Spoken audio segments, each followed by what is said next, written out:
complex terror attack on the outskirts of Moscow has left over 40 dead and hundreds injured, according to Russian state media. That number is almost certain to rise in the coming days. This horrific attack appeared to consist of several heavily armed gunmen indiscriminately firing at the attendees. The roof of the venue was also set on fire, causing a spectacle that could be seen from the nearby highway.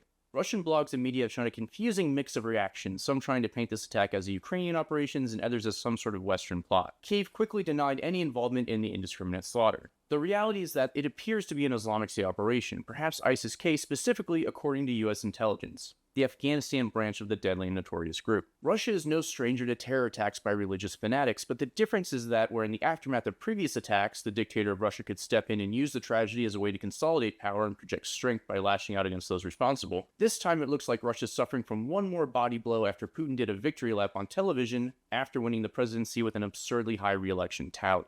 What makes this even worse for Putin is that the United States, in all of its legal glory, tried to warn Russia that a terror attack was in the works that could go after a concert or theater venue. The US Embassy even posted warnings online about the potential for a terror attack in the days before this massacre was conducted.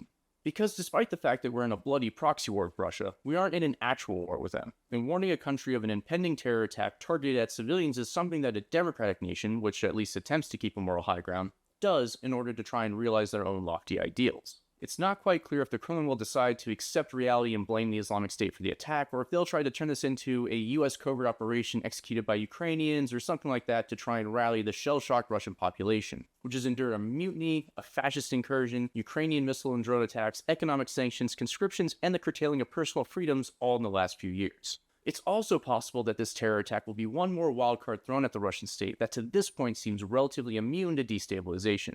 But what causes a regime to fail can be tricky, and showing the lack of ability to defend the citizenry isn't exactly a great sign for Putin's fifth presidential term.